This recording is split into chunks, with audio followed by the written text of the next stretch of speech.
I'm Miwa Messer. I'm the producer and host of Poured Over. And Abraham Chang, it is so nice to see your face. I'm so happy to see you. Oh, gosh, Miwa. 888 Love and the Divine Burden of Numbers. And we're going to shorthand it later in the conversation. The title, we really are just going to call your novel 888 Love. I want to start with the title. I have a million questions for you, but let's start with the title because there are some folks who are probably thinking, hey, wait, what? So the title kind of came to me in the middle of writing the book.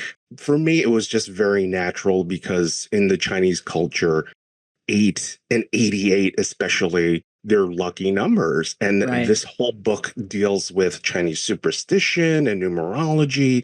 So what's luckier than 88? 888, 3 eights. And if you see any license plates with, multiple eights on it, it's probably a Chinese person. But then, when we brought it to the editor and he brought it to sales meetings and conferences, they were like, is this a toll-free number?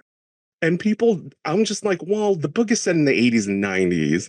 And, for me growing up, it's an 800 number. I didn't think of an 888, but apparently 888 is a thing. It's an angel number. It's all this other stuff that I wasn't aware of. So when I came up with 888, it serves the story and it gets revealed what that is probably in the last third of the book. Which, of course, we're not going to talk about the spoiler part, but now the other thing I'm going to ask you to do, because I'm pretty sure, I know you live in Queens now, and I'm pretty sure you grew up in Queens, right? Okay. Yep.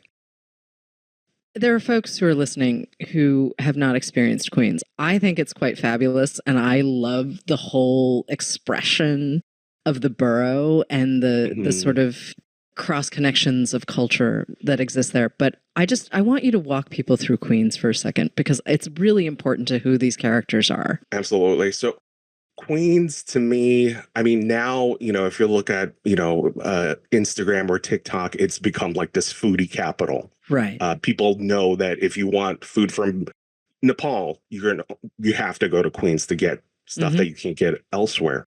But Queens, to me, growing up, to use an 80s or 90s kind of reference, it was like a United Colors of Benetton ad. Totally. That was my childhood. Every color of the rainbow, every nationality, every stinky lunch, it was represented. And for me, growing up, PS 131, multiple Asians, multiple, every shade, every nationality. And that was my childhood kind of growing up. And it was normal.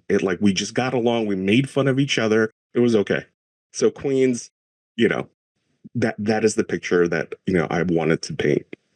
There's an energy to Queens that I think can be missed. I mean, I love the food piece and yay, TikTok for promoting all kinds of cuisine. And also some of these places are really fantastic holes in the wall. But if you're looking for like fancy seating, this is not. Yeah. This is not it. It is really about the food and the culture and everything else. But there is, when you're walking down the street anywhere in Queens, it's just, there's so much life and there's so many languages and you can hear 15 different dialects in like a 3-block radius. Yes. And it's great. It is so cool. And it's so of its own and just this constant collision of culture. And it's a really special place, actually. And the way I think of the kids who are there, they're just sort of super American in their own kind of Queens way. Like everyone picks up that sort of hip hop inflected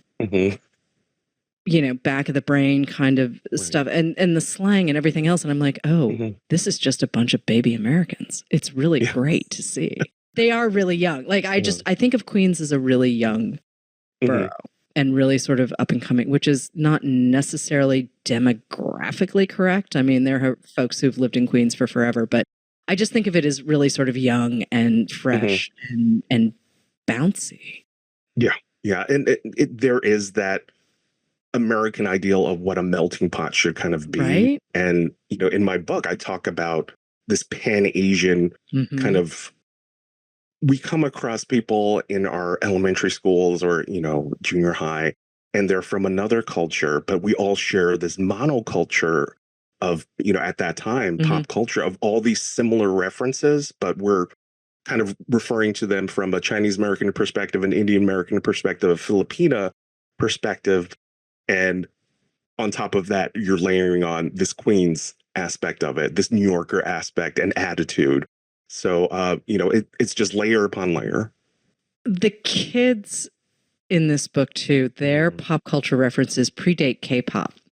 And I feel like that's like when I watch, and especially, I work in books. And when you work in books, you work in music and you work in media. And K-pop, obviously, has taken over the world in a way that American pop culture used to kind of sit, right? Like when I see some of the references to movies and music, especially for you, America really did have that moment culturally in the 90s before K-pop kind of came in and took over the world, which is great. And listen, K-pop is fun and yay and all of that good stuff. But the references here are maybe not what everyone was expecting, right? And that's kind of the fun. I mean, there's a lot of John Hughes and a lot of George Lucas and a lot of David Lynch and Kevin Smith and all of these things where I'm like, oh, hello, my people.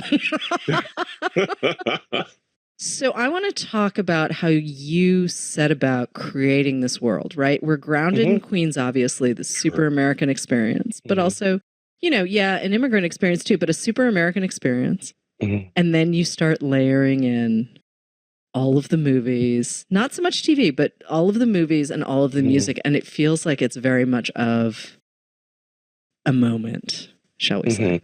Yeah. Yeah. And I think it's a reflection of kind of the Gen Xers, of us all kind of remembering sort of the same thing. Maybe there's a little bit of an East Coast, West Coast, Middle America difference, but in general, we kind of have an inkling of, I thought that was cool. Did you think that was cool? Was it just our neighborhood or was it everybody? Did you wear Z Cavalry pants? I did, so kind of that monoculture and adjacent of, we all saw Shermer High that, John Hughes put on the screen, and we're looking at The Breakfast Club and we're trying to figure out which one of these is my avatar. Which one do I feel akin to?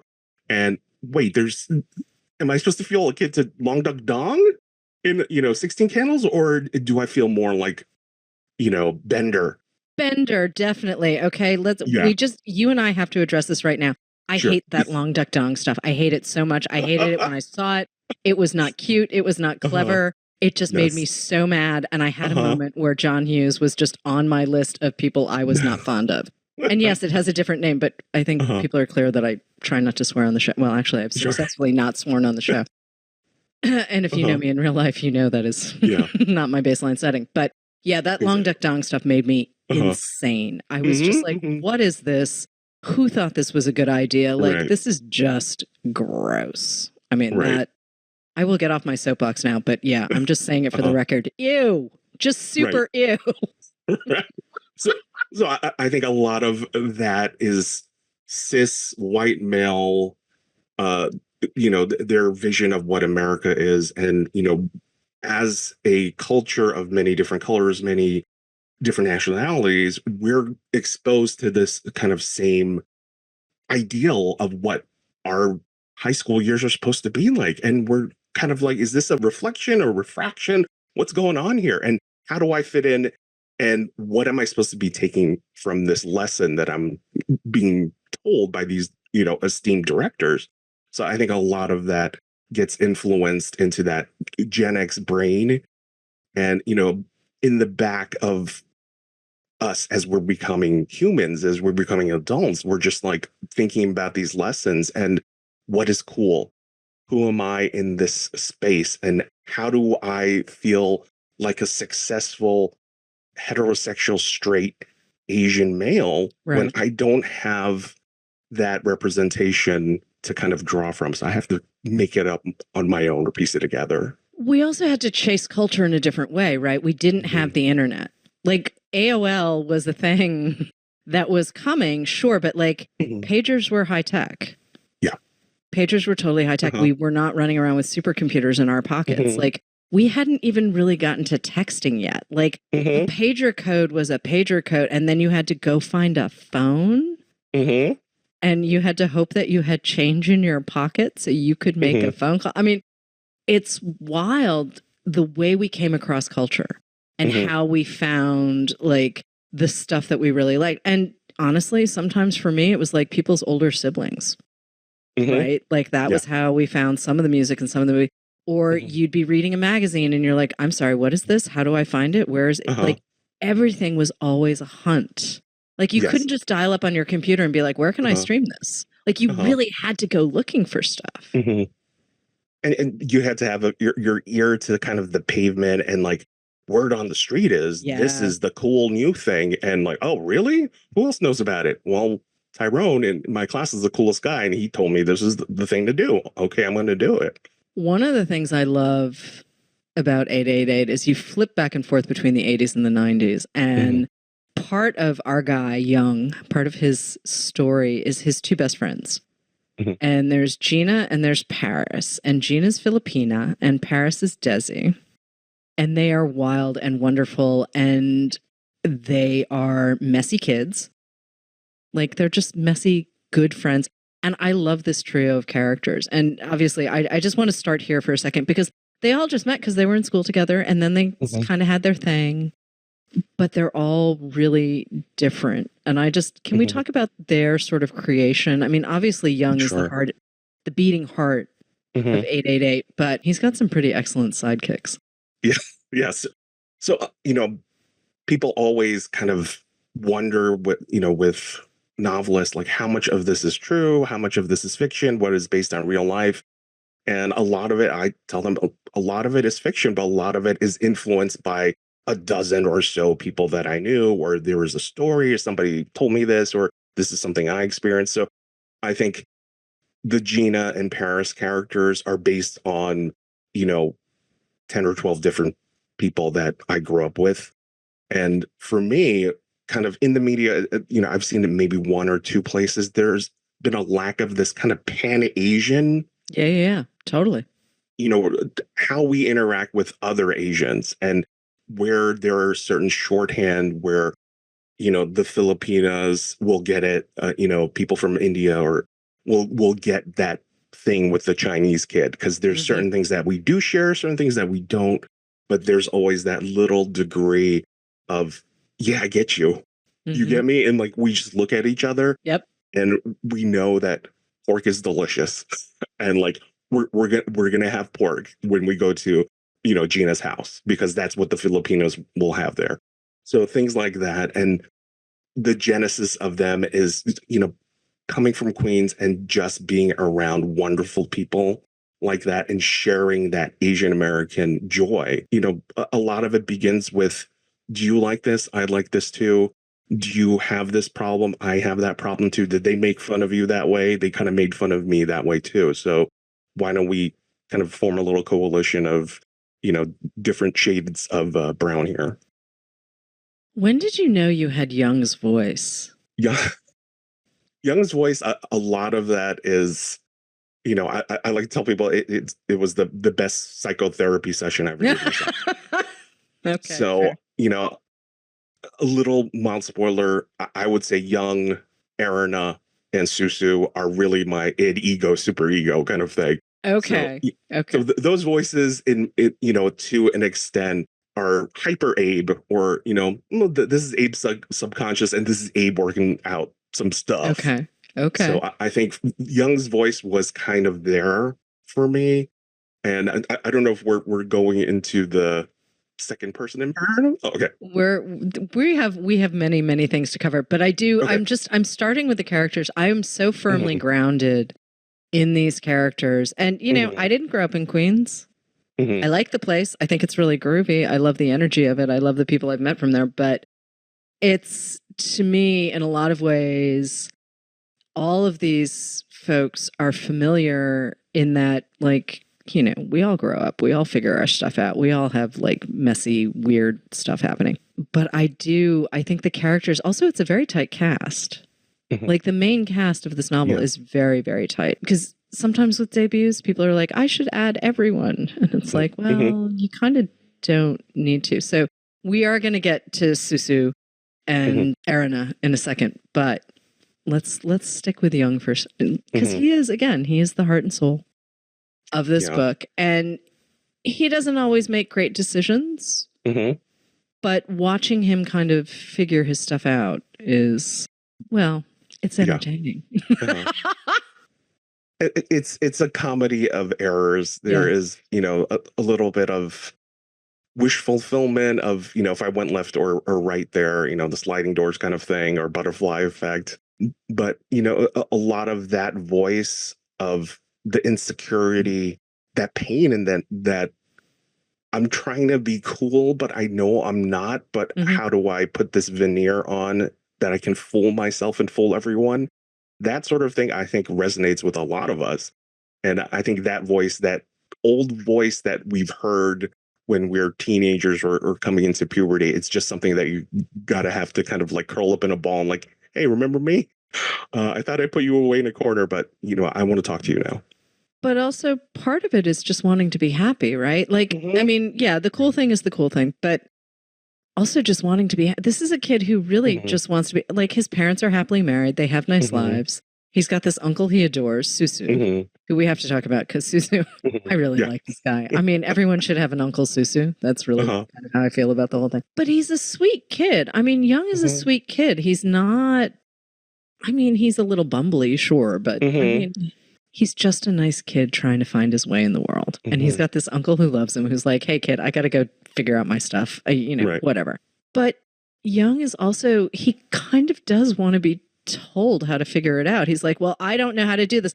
And instead of being like his Uncle Susu, he's like, well, someone tell me how to do this. And Susu's like, this is not how it works, my friend. Just go muck around. And so you give Young this really terrific college relationship at NYU with a girl from California called Erina. And then you make her half Japanese and half Korean.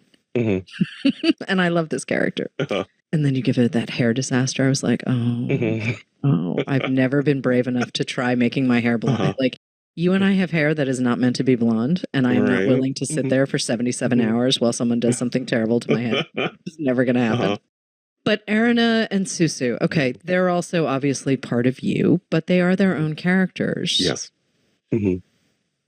When did they sort of show? Did you always know that you needed Susu? Susu is, for lack of a better word, a lot of who I wanted to be. Okay. A lot of it is my character for all of the people, my aunts, my uncles, my cousins who gave me some sort of advice, either well received or just completely unhinged. There is that ballsiness that, I craved in my own life of, I wish I was that brave.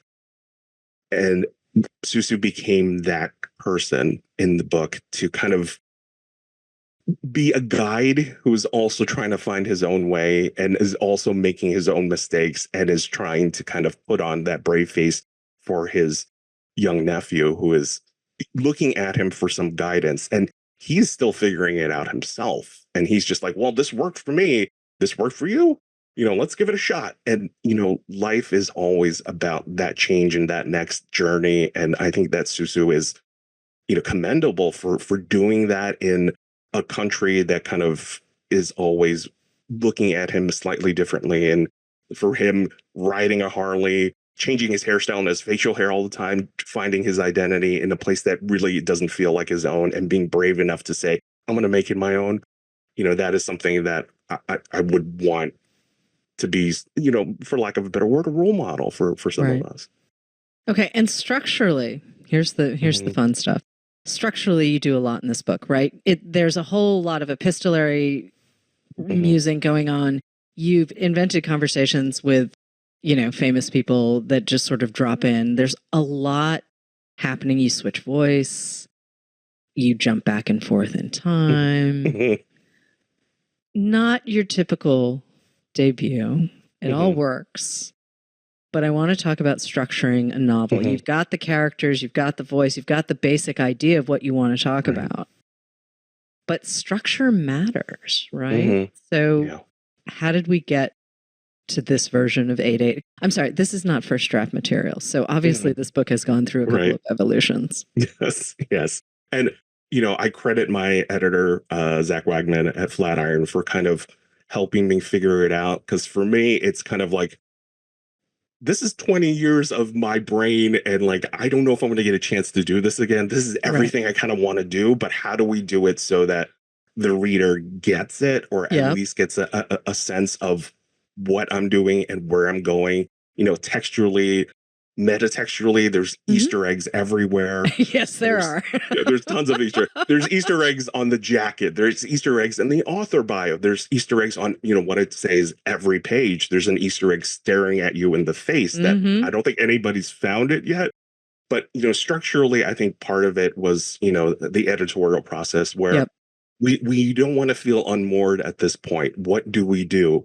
There is a lesson that you're trying to teach through these director dreams and through these flashbacks to these previous loves. How do we sum it up for the reader that they kind of get what you're getting at? So that was kind of where we inserted Susu's letters to Young to kind of, it just so happens in this timeline while Susu's, off on his own journey that he's learning these lessons at this point in his life, and where Young is reflecting on his life. He's getting these lessons from his uncle that, reflect where he was, in junior high school, elementary school, when he's dealing with my attraction to non-Asian women. Like, how is that portrayed on the screen? And Susu just happens to be traveling, and he's having a good time with some non-Asian women. So there is that lesson that comes in the form of that letter. And then, the timelines of the flashbacks, I'm trying to put dates and musical signposts and, to tell people this is this voice for when you are doing a flashback. And if you notice that the second person imperative, it's always this way until a certain point. Wait a second. The reader, you're training them of like, okay, here's the flashback. Here is the second person imperative that you do this, you do that. And at one point in the novel, wait a second, the patterns are switching. But the format that you taught me to read this book in is not the same anymore. And why is that? And it's because the nature of the book and the nature of the character is changing at that point, where they're going off the rails, and their own systems of numbers and patterns that have been guiding them are no longer tenable, and we have to adapt. And that's kind of the textual kind of, guidepost that I'm trying to say without telling, but sometimes I'm just like, show don't tell, but sometimes you got to tell a little bit. So, well, but also you can tell a little bit just by dropping in 3 song titles. If there is an official playlist, so people can find exactly. Like we walk around with supercomputers in our pocket. You can put together a pretty trippy, in a good way, trippy playlist based on the novel, and I highly recommend doing that. It's very fun, and also it's a little. I'm not a huge fan of nostalgia. I think nostalgia gets warped really quickly. Right. But there is something about music that I'm less prickly about nostalgia when it comes to music, just because, how can you resist a good bop? You can't. Yeah. No one can resist. All right, listen, you have an MFA from NYU. And you just talked about how this novel was sort of brewing in your brain for 20 years. But I heard you studied poetry. I did. That was your area of expertise in it. So how do we get from poetry to this novel and all of its pop culture? Not that poetry doesn't necessarily, I mean, listen, I'm a fan of poetry. I'm not a student of poetry. I do enjoy it. But how do we get from point A to point B? Oh, okay. So I'll try to give you the short. So when I was an undergrad at Tufts University in Massachusetts, one of my professors was taking a poetry course with. He gave me an A+. I went to him. I was like, what is this? Is this a real grade? And he was like, yes, it's a real grade. And this is my way of encouraging you to this is something that you should try. Like, you've been kind of playing at this, but give it a shot. And I'd like you to, think about going for an MFA. And I applied to MFA programs. I got into pretty much my first choice, NYU. And, since I don't believe in coincidence, especially after I wrote this book, my favorite living poet at the time was teaching the 2 years where I would be attending. And Philip Levine became my mentor. And, I studied with Galway Cannell and Sharon Olds, Gene Valentine, all these greats. I went to a party with Kurt Vonnegut, which is amazing. But like Phil, that beautiful bastard, was my guy for 2 years. Oh, that's excellent. So, and his poetry, if anybody knows his poetry, it's kind of salt of the earth, blue collar, very kind of confessional, but very elevated and beautiful, but dealing with, everyday things. And for me, I was not, a highfalutin poet. Like, I love my comic books. I love my, my synth pop and my, goth metal stuff. So figuring out how to incorporate that into poetry, that is what I did. I wrote poems about Tippi Hedren and the birds, things like that. Going from there, being really young, having no life experience, what do you do with an MFA other than get a job in the publishing world? And it was the textbook world where, they paid well and you got to learn things. And, fast forward, there's a whole thing of like how I ended up in the trade side of publishing, the past 10 years at Simon & Schuster. Right. But working in the publishing industry and just going to these marketing meetings and sales meetings and just kind of understanding, the business of publishing and realizing, wait a second, this is no longer a job. This is a career. I've spent 20 years helping other writers and other authors with their books and doing all this stuff. But what happened to my work? What happened to, why did I get into this in the first place? So all those, scribblings I had, I was just like, the blessing of the pandemic. We're figuring out remote work and, what to do with your time. And we're not guaranteed a tomorrow. So I'm just like, put the pedal to the metal, bring out those notes. You wanted to try this. You wanted to be a writer, poetry. You've done your thing in poetry, but you kind of always wanted to write this novel. So putting that together then. I mean, all of the pieces come together. I mean, words on the page, right? Words on the page, ideas, connecting with others. I mean, it's a different set of muscles, right? Like writing nonfiction, definitely a different set of muscles than writing fiction, writing poetry. Definitely. Like they're siblings, but the musculature is not exactly the same. The joke is poets make great novelists, novelists make lousy poets. Yes, so that is that is a joke. So, for me, like the economy of words and like spending hours and hours over and just stewing over a poem and that page and, that limit is a much different muscle than kind of, this is your world. And, wait until you can trim it down to 110,000 words. And like, that is a different kind of beast altogether. But you've worked in publishing for what? Almost 20 years? I mean, textbook and trade? Yeah, textbook and trade. And I actually left my beloved job at Simon & Schuster as a special sales manager on June 1st. So now you're doing the thing. You are doing the thing. Oh, yes. Okay. I didn't realize that you had totally shifted.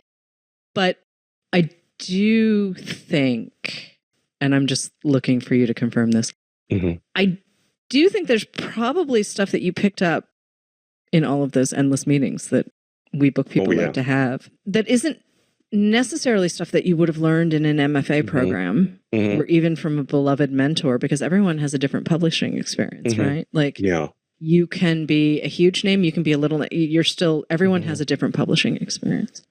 Yeah. And I'm just wondering what you might have picked up that really sort of stuck with you in a way and found its way into 888, whether it's just an accessibility thing or what am I trying to do here? I'm just wondering how the two overlap, because I mean, how can you not be a sponge and pick stuff up? Right. So for me, in my position in the trade world, especially at Simon & Schuster, I was in special sales. So a lot of the stuff I read was nonfiction or books that, your HR person would buy for the entire company, and like Angela Duckworth's Grit. That's the kind of book I was reading. And that's pretty much all the time I had to read. Everything else was either Stephen King or comic books for me. Right. So I didn't read a lot of fiction while I was at SNL. I just didn't have the time. Right. No, I get it. But what I absorbed from that job was being in these sales and marketing meetings of what works, what is an A title, what are these trends that are going on in fiction, and what is the future of publishing. So a lot of that I got to pick up. So I published with Flatiron and Macmillan. So it's kind of my DC and Marvel. I love DC, I love Marvel. I love them both. Star Wars, Star Trek, same thing. So Simon & Schuster, I'm my family, and Flatiron, Macmillan, my new family. So when I went there, I told them, I was like, I kind of know how the sausage is made. Mm-hmm. So I'm either going to be your best ally, or I'm going to be the most annoying author, because I want to be like, I know what boxes to take off, because I've heard all this stuff, in countless meetings of, what my colleagues do and what works for our list. So a lot of that was the background of the publishing world that I picked up, but the actual writing, I kind of wanted to write in a vacuum and just write what I wanted to read. So I wasn't really influenced by, if anything, I'm probably influenced by books that I read before I got into trade publishing, like, Zadie Smith and, Middlesex from, back then, when I read for pleasure, Chuck Klosterman, David Sedaris kind of stuff. Yep. Okay. Honestly, I can see all of that as an influence. I mean, but the Stephen King thing too, like the dude can tell a story, right? Like the dude can tell a story. And one of the big through lines in 888, obviously, is sort of fate versus, well, let's just call it fate for a second, right? Like Young has a view of fate, and he's sort of absorbed it from other places, and he's young and he's figuring it out.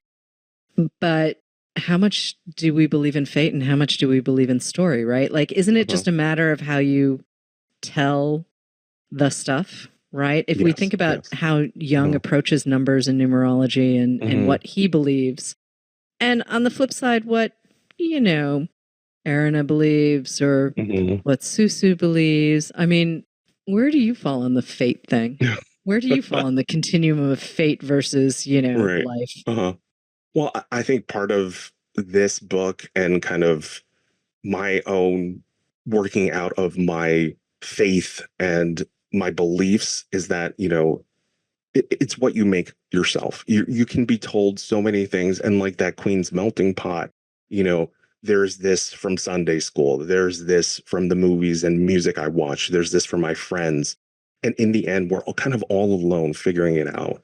And Chinese culture tells us this, but also, 23 is bad because of the PBS special I saw, and all these this president was killed then. 27 Club, Janis Joplin, everybody died. So those are bad numbers. But in Chinese, in the back of my mind, all of this meshes in together. And what does that do for your own search for your mortality and your immortality and your everlasting soul? Like that is kind of the big question there of, what do you believe, and how do you get there, and how do you just deal with the day-to-day with this existential dread on your shoulder? And a lot of that, I think, is making it up as you go along and pulling the bits that you like, that work for you. And so you're not, stalled at the doorknob trying to get out the door because, how many turns do I need to do before I'm going to have a good day getting out that door? So a lot of that self-diagnosed OCD and self-soothing, self-calming, I think it's part of the book and part of my life, and trying to deal with this, the way I'm wired, Right. how do we go about that? And sometimes it feels good to feel like, this is all part of a plan. Right. And then sometimes it feels better of like, you know what, I'm going to do it this way. I'm just going to see how it goes, because I think this is the way to go. So I think you have those choices all the time. Yeah, no, and I'm a big believer in choice, and a big believer in sort of figuring it out as you go. I tend not to be a person who wants, shall we say, obvious direction. I'm kind of like, well, I'm going to lead with my chin and see what happens. No spoilers. Yeah, no, I'm frequently leading with my chin, but whatever, it happens. Now that the book is out in the world, though, and you have reader response. Can we talk about reader response for a second? Because I have a feeling there has been a lot of like bouncy love for this book. And how does it feel, though, to have this thing that's been sort of churning in the back of your brain for 20 years out being experienced by people who aren't you or your immediate reading circle or your agent or your editor or, it's out there. Well, I think the best feeling is that the club is expanding. Somebody wrote, "The girls that get it." And I'm just like, exactly. Like, I always tell people there's two secrets that I hold behind, this marketing publicity for the book. Number one, in real life, I'm a dog lover. There's a lot of cats. There's been lots of cats on this, but in real life, I'm a dog lover. Number two, this book, a lot of it is not for everyone. A lot of it is, hey, do you like Star Wars? Yeah. Do you like Gilmore Girls also? Yeah, that's a weird Venn diagram. But hey, that's this kind of book. Or are you a big fan of David Lynch's Dune versus Denis Villeneuve's? Yes. And you like Depeche Mode, right? Yeah. So this is your kind of book. So there is that a little bit of that special club under that 7-layer dip for everybody. Not everybody likes the refried beans. You're going to get the guac and the sour cream, but when you dig a little deeper, you're getting, a different layer. And, part of that club where there are the people who get the initial plot and the romance and the little twists. And then there are the people who are like, this whole chapter here, they're all Stephen King references, right? And there's, did you mean this? And was that a Dark Tower thing? Yeah.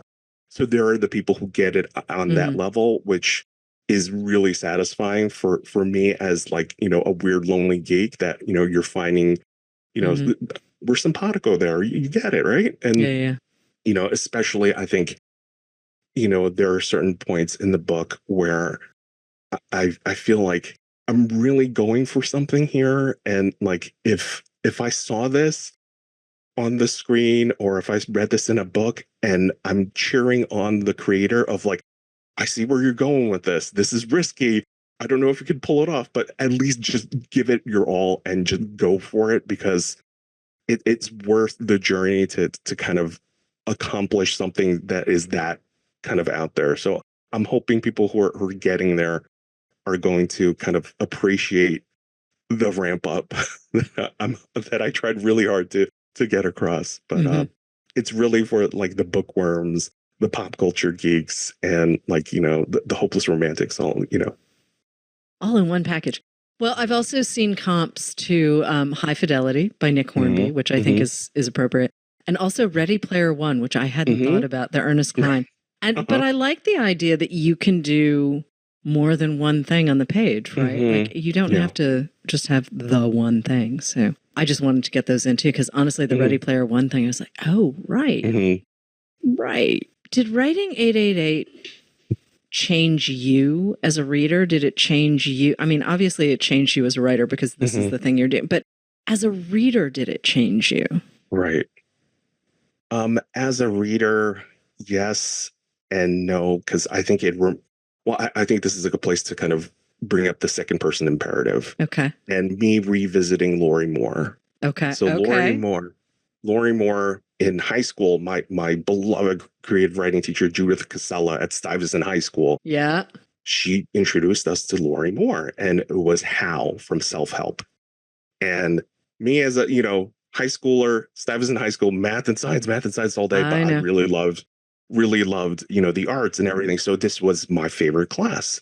And Lori Moore, the first time I read the second person imperative was because of this short story, How, and she goes through, infidelity and, it's a sexy story. There's pop culture references and you don't know if you trust her. You don't know if you like her, but immediately I was like drawn to that voice. And then we had, a way into that voice was just do your own version of it. And I wrote in that second person imperative and I loved it. That was my favorite way of writing. Okay. And for 888, I was like, I have to do that in that. And, I use the second person imperative in the flashback scenes mostly. And when I was talking to my editor, at first he hated it. Like he did not like it. Okay. And I had to convince him of like why this works in the book, either textually and metatextually. So, you know, I've explained, you know, the more I think about it, the more, you know, this is what I want out of this. And when I'm reading it, and when readers are reading it, number one is like the book is about the divine. And what is more divine than the earliest lessons you learn from Sunday school of the you do this, you do that. It's the 10 commandments. That is the most lizard brain early stuff that, you know, a lot of us have, that instruction. Number two, the book is set in the 80s and 90s. You know, what pure joy did you get when you were reading when you're a kid? Then choose your own adventure. You do this, you do that. Do you survive the flood? You know, flip to page 27, choose your own adventure. And then also 80s and 90s, the video game aspect of it, you know, whether you're controlling Mario or you're playing Zork or like, you know, a text-based game, you know, or Oregon Trail, you know, you died of dysentery kind of thing. You know, that you're doing this, you're doing that. But ultimately, it's about empathy. You're calling for immediate empathy when you're putting that voice, that command voice of, you know, you're doing this, you're doing that. And like you're asking the reader, can you follow me with this? Can you put yourself in the shoes of the main character and go through this chapter as if you were there? And again, and, you know, finally, I think a book about free will and fate and destiny, that you voice is your own self-conscience, you know, that voice of your on your left and your right, your devil or your angel kind of thing. But it's the intimacy. It's the intimacy that you're talking about that really, really, really works. It's a great, I mean, I'm kind of still laughing that Zach didn't like it. I'm like, oh, huh. He came around. No, obviously he did. It's still in the book. But I'm just having a moment of, okay, that's kind of fascinating. It is the intimacy of that second person. And I do now see the sort of direct line to you and Lori Moore through this, which I did not know until this conversation. I keep sort of dancing around our girl. And I feel like because a lot of the storylines, and obviously you and I are not going to explain exactly what I just meant by those storylines, come back to our girl. And she's very sort of punk rock, very sort of, well, her parents were hippies. And I love the idea that you gave her Japanese American and Korean American hippie parents who have now gone on. Her dad's a minister, a Presbyterian minister. Her mom is doing her own thing. And it all comes together in a really quite satisfying way. Let's talk about her evolution for a second, because I don't want to lose sight of her. She is not like a lot of girls we've met before. Certainly not Asian. Well, certainly not Pan-Asian. I mean, we don't get a lot of Pan-Asian characters, but of course she's from California. Erina. You know, a lot of that is based on, you know, my previous history, a little bit of my wife, a little bit of, you know, some famous starlets and stuff. I think a lot of it is what I haven't really heard is people getting that there's a bit of satire in the book, that you're supposed to think that she's the stereotypical manic pixie dream girl. You're supposed to think, oh, is she the Natalie Portman in the book? So a lot of what she says, you know, she's really telling young, but also telling the reader, like, you're making assumptions, you know, ask me as like a third grader. So she repeats that through the book of like, pay attention to her because she's going to act in a certain way, but hopefully she's going to surprise you as you get to know her a little bit. And part of that was, you know, intentional of setting up expectations and flipping them. And I think that, again, is part of the text and the subtext of the book of this is how life is. You know, we assign certain things based on first impressions, and only in retrospect, when we have a bit of calm, that when you see the whole thing together and you see all the little breadcrumbs that were laid out before you, go like, oh, I get it now. Yeah. Like, it was there from the beginning. And it only until this point did I realize that Erina was this way, or the whole time she's been telling us that X, Y, and Z. And I just assumed because her first interaction or early interactions were kind of like this, that she's going to end up like this. But she out of everyone in the book, maybe she has the best sense of direction or who she wants to be, because she's been kind of transparent about it. It's just we haven't really given her the time or the effort to like give her the grace of revealing her cards. So I'm very fond of her as a character. I'm very, very fond. Hey, have you started the next thing? I have started the next thing. The next thing is what I'm told I'm allowed to say is it is an untraditional literary love story set in the 2000s. Okay. Yeah. Okay, we can be patient. Just maybe not 20 years now that you've got one novel under your belt. Maybe we don't have to wait 20 years. Hey, I quit my day job. I got to sell this soon. Okay, so there you go. Now the clock is ticking. Yeah. Abraham Chang, thank you so much for joining us on Poured Over. 888 and the Divine Burden of Numbers is out now. Thank you so much, Miwa. I'm just so thrilled. I've been ecstatic and dreaming of this. This is a huge tick off my bucket list of becoming a real writer. Thank you so much. Okay, so we'll do it again then. We'll do it again. Please. Please, anytime. I'll catch you at a party and we'll whisper in the corner. Right? We can do that. We can totally do that. Thank you for listening. Poured Over is a Barnes & Noble production. To help other readers find us, please rate and review the show wherever you listen to podcasts.